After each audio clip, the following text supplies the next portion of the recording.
portraiture in a human form. Doodle of a two-headed unicorn. It was soothing. Moving his arm in a fusion of man-made tools and amused from beyond. Even if it went beautifully wrong, it was tangible truth for a youth to refuse to belong. No-name nuisance. Who's in a bedroom? Who's in a brand new cuneiform? Barely commune with the horde. Got a whole grayscale ungluing his world. Might zone out to the yap of the magpie. Unseen hand dragging his graphite. Cross contour, little bit of back.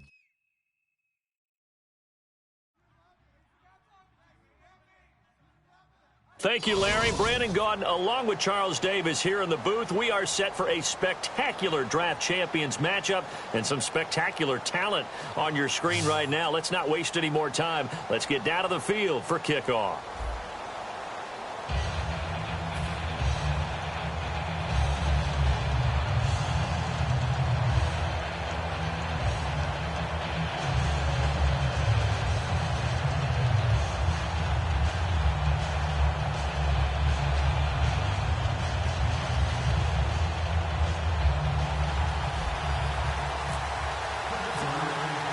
The getting to know each other process is over. Time to get down to it. And we're off in week 3 of Draft Champions. This is taken at the 3. And he'll get it up past the 20 to the 22-yard line.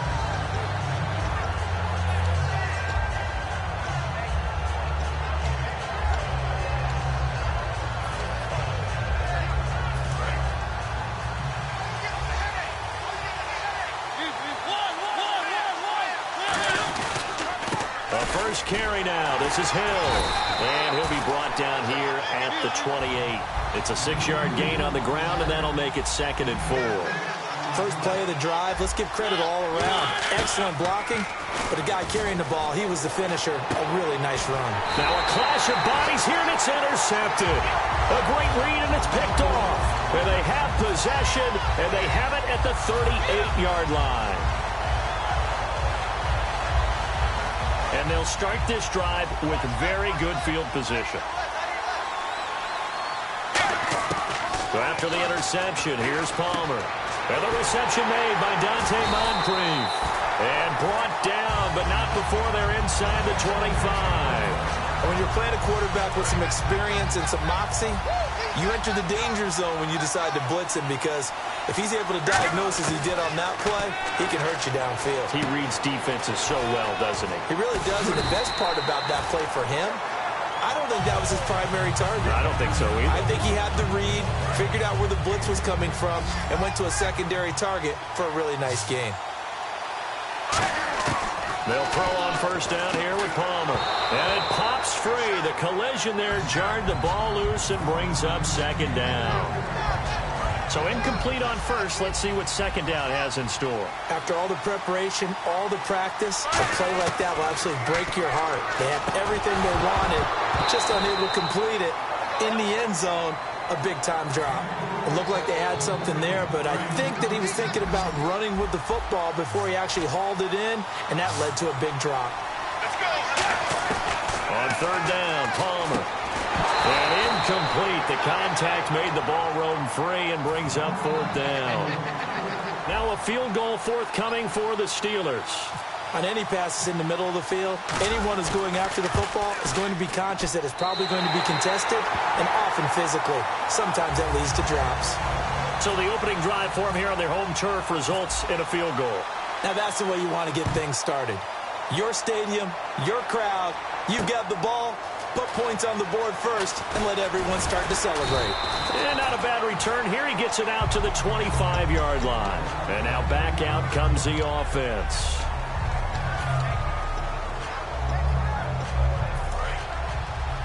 And the D-line pinching together must be expecting the run. They start the drive on the ground with Hill. And he'll fight forward to about the 27-yard line. 2 yards on the pickup there. It'll be 2nd and 8. Partner, you know I love to point out when teams break tendency and do something a little bit different from the norm. But when you run the ball in the first play of the drive, that's not a tendency breaker at all. That's just trying to establish yourself as you move forward. Marshall, the intended receiver. 3rd down here.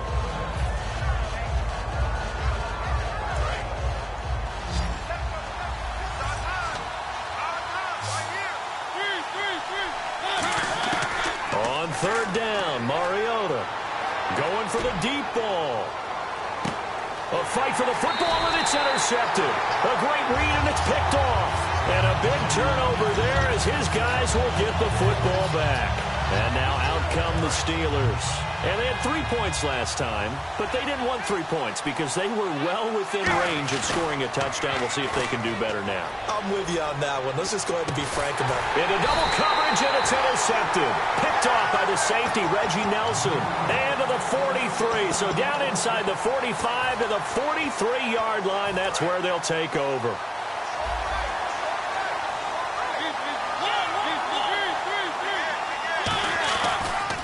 First down carry, it's Hill. And he'll be brought down at about the 42. Just a yard on the first down carry, so it's 2nd and 9. A 1-yard gain can look like a disaster. It all depends on how the game is going. Is it a series of 1-yard gains running the ball? If that's the case, you might have to start thinking about throwing it a little bit more. And it's caught. Touchdown. C.J. Fedorowicz, 42 yards. And his guys have taken a first-quarter lead. And he's a reliable target. He's more than that, though. Hey, look, I'm not going to say he's the best tight end in the league, but he's solid. Yeah, because he's able to block, and that's almost a lost art for a number of the tight ends in the league now because the most popular guys are almost what we call move tight ends, more like receivers. But those guys who can do it all, there's still a place for them in the NFL. Now the Steelers offense gets ready to get back onto the field. And last time wasn't pretty. One play and an interception. We'll see if they can do better. I want to see if they want to go ahead and throw the ball again now on this drive after what happened on the last one. Throw it on the first play. Give the quarterback some confidence. See what happens. Possible run anticipation here as the D-line sandwiches together. They go back to the air here after the INT. Oh, a scrap for the football, and he's going to come down with it.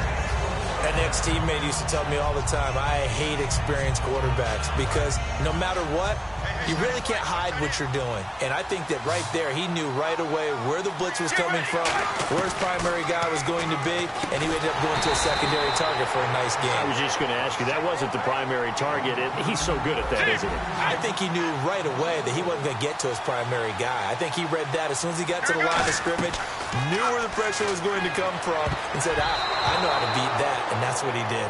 It's always tough for the guys throwing the football when they think they've got a completion and the ball's almost there, and then someone sneaks a hand or two in and bats it away. And it looks like we've got a dime set here defensively. 6 DBs in the game. And he dropped it. Now it was tipped. Altered the ball a little bit, but he dropped it. And now 4th down. Anytime a ball's thrown in the middle of the field that's popped up in the air, I expect someone to catch. It doesn't matter whether it's offense or defense because there's usually a great amount of bodies in that part of the field. In this case, no one came up with it. They'll indeed go for it. Palmer looks for Nelson, and it's intercepted. A great read, and it's picked off. And he will take this one home. It's a touchdown. So they go on 4th down. Not only do they not get it, it turns into 6 points the other way. Disastrous. And many people think you should just go ahead and knock it down in that situation. Turn it over for the offense. But I had a defensive coordinator recently tell me, we see that as a passive play. We don't do that anymore. We want the ball in our hands, and we want to head the other way. Probably also instinct a lot of times. If you see a lot of green grass ahead of you, go ahead and grab it. It's the exact right play to do. That's knowing when to break the rules and when to make a play that maybe you hadn't been taught. And no return on this one as the fair catch is signaled for and taken. And the Steelers set to take the field.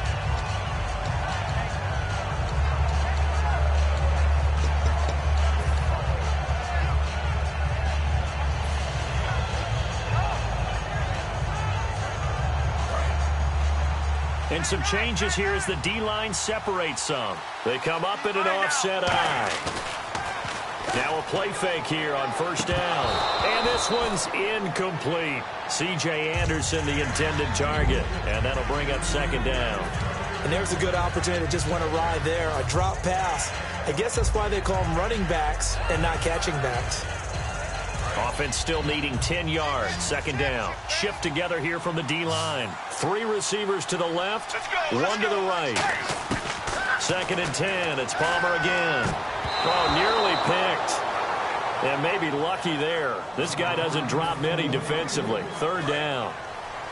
I know that interception was dropped, and it would have been their third of the game, and I will guarantee you, in the huddle, on the bench, all the defensive guys have been talking about is, we've got this guy right where we want him.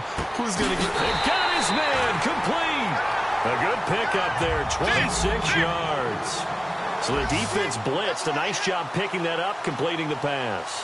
And how in sync was the quarterback and his center on that play? They saw the blitz, made the appropriate calls, got the line engaged, because now they know there are going to be extra guys coming at the quarterback, so they got their assignments down pat and kept them away from him, and he's able to step up in the pocket and fire one now for a really good strike.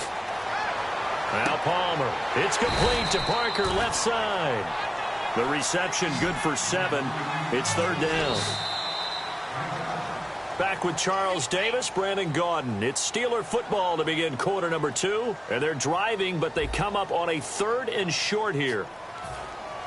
3 yards left to grab here on third down. Let's go. Palmer now to throw on third down. And incomplete here on third down. Devontae Parker was the intended receiver. Now fourth down.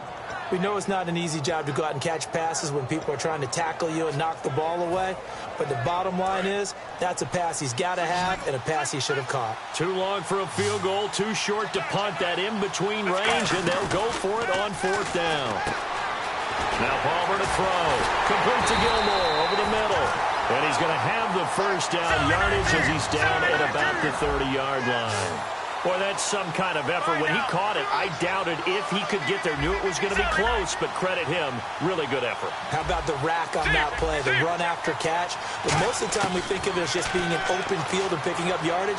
Sometimes you have to be real physical in order to gain the yardage you need for a first down. To the sideline, and oh, a nice catch there. Made sure the feet were inbounds, and they were. Can you do any more work or make it more dramatic for not much gain than what we just saw there? Did you see how his toes got down? Tip-tap, got him down. But what did he get out of it? He sold the sizzle. He just had no steak. I mean, was it 1 yard? Yeah, plays like that, you at least expect a first down. They're just 1 yard. And that one was knocked away, and I think the defenders are going to be a little upset with themselves. They made the play on the football, but that one felt like a forced pass by the quarterback. Thought he had someone open. He really wasn't. Maybe an example of having too much confidence in his receiver that no matter what... And this is intercepted, but they'll say out of bounds. So very close to a turnover there in the end zone. Well, interceptions have been a problem in this one. If he could have gotten his feet down here, it would have been another. Would have been a huge one. They've had a great game taking the ball away. Thought they had another one, just unable to get those cleats in bounds. And they'll bring the big tight end across the formation left. Play clock winding down. Now Palmer.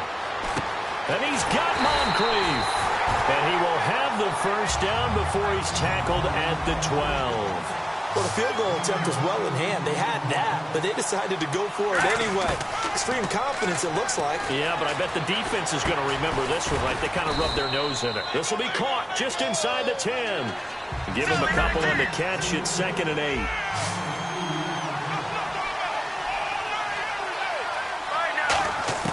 Throwing again here, Palmer. That's caught at the 3. 9 yards on the play there, and it sets him up 1st and goal. Never make the mistake that the slot receivers, especially the little guys like we're watching here, are just quicker than fast. A lot of them combine quickness and speed, and they catch a lot of footballs, as we just saw there. And a really long drive here, and it goes on and on. They come out here in the eye. They'll run for it with Anderson. And he's in. Touchdown, Pittsburgh. C.J. Anderson taking it in. And the Steelers have now made this a one-score game. Well, that turned out how they wanted. Run the toss play to the left side, go for that pylon, get in there. And just being able to understand where the pylon was and sneak it in there, well done, well executed. They'll run it out of the Wildcat. It's Anderson. And he'll get in for the 2 points. So that'll cut the deficit down to just a field goal.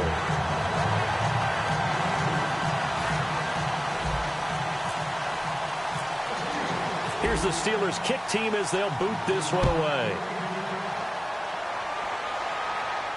This is taken about 7 yards deep. And a good return as he'll be stopped just shy of the 30-yard line.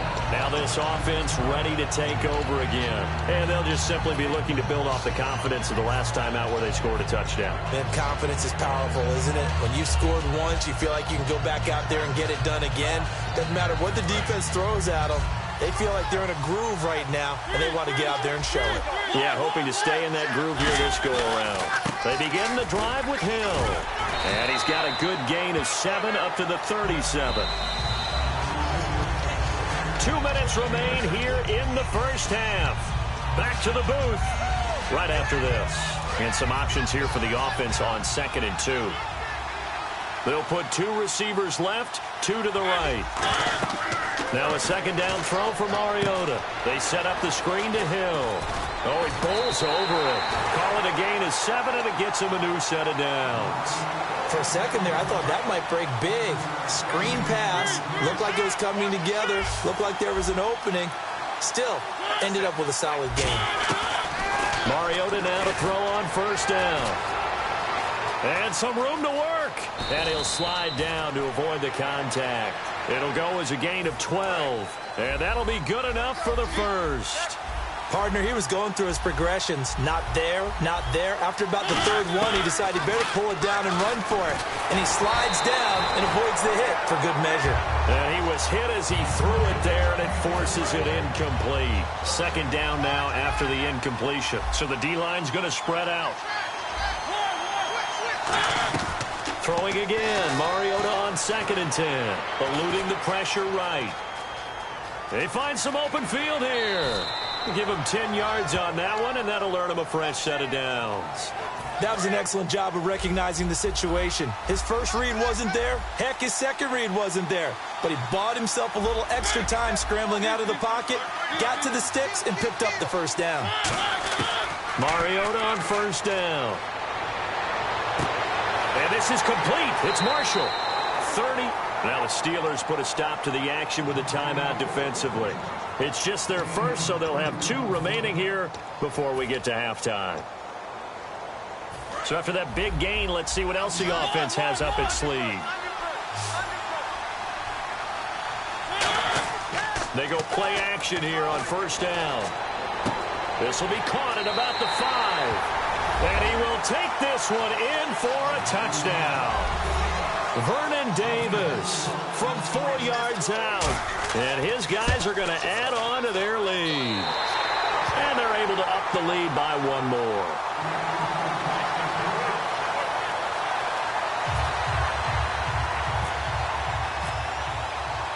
Out is the kickoff unit as they run up and send this one away. J.J. Nelson now to return.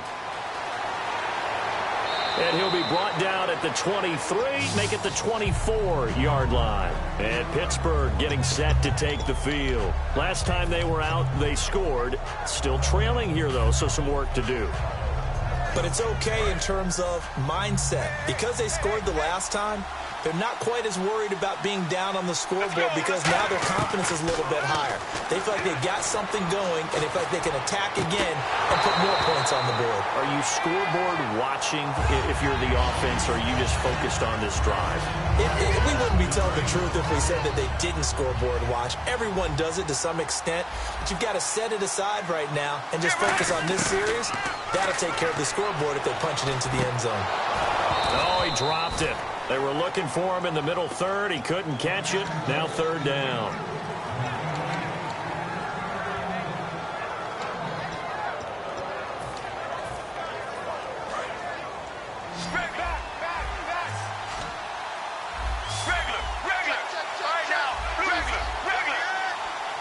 Moncrief, the man in motion right.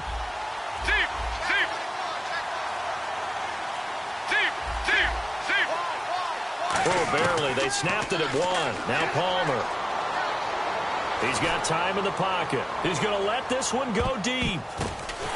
And now this one's intercepted. A third interception for Palmer. Picked off here by Jimmy Smith. Now this offense ready to head back out there. And we'll see how this is played. Offensively, they got the lead. Not a whole lot of time left. What do you think, Charles? Well, it's tempting to try and add to your lead, but a mistake there, that could change things in a big way. I say go ahead, take the knee, get on out for the half. And he's brought down after a good game. Now whistles come in. We're going to get a timeout here by the offense. It's just their first, so they'll have 2 remaining here before we get to halftime. Steps away to his left. 15 yards there on the scramble and a first down. Obviously, a big play was needed, and you can see his eyes light up as he realized there's absolutely no one in front of him. And he takes off and goes a long way. Not only does he pick up a first down, but a big gain to boot. And that one will fall incomplete. Clock here now just under 30 seconds to go in this first half. A second down throw here for Mariota. He's going to sling this deep downfield. And the hit jarred it loose. It's incomplete. And the offense looking to pick up the first down after the second down incompletion. Well, they went for the big play there, but that drop could really hurt their momentum. Flush to his right. He's going to let this go deep. Back over the middle. This is caught inside the 15. That goes as a gain of 36 on third down. The defensive line disperses a little bit here, maybe expecting a pass. Looking to speed things up here, going with some tempo.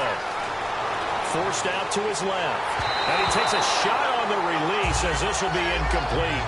So we reach halftime here in a 10-point game as we will send you eastward to Orlando and Larry Ridley. He's standing by with our EA Sports halftime report. Take it away, Larry. So both teams have their marching orders, and we'll get going again here in quarter number 3.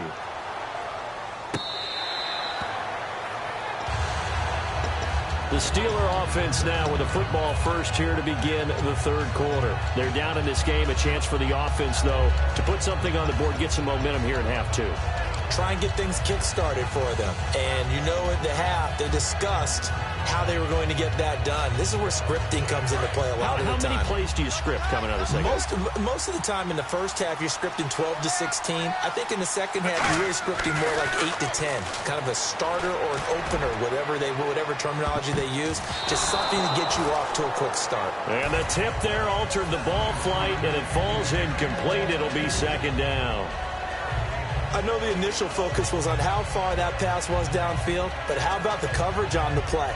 Able to stay with him, get his hands where the receiver's hands were going to try and catch the ball, tips it up in the air, and knocks it away. So the incomplete pass brings up second down. All right, now, blue, not regular. Off the play fake. Here's Palmer. Dancing to his left. Now he'll turn and throw deep back to the other. And his pass is intercepted for the 4th time today. A great read, and it's picked off. And he will bring this across midfield to the 49-yard line.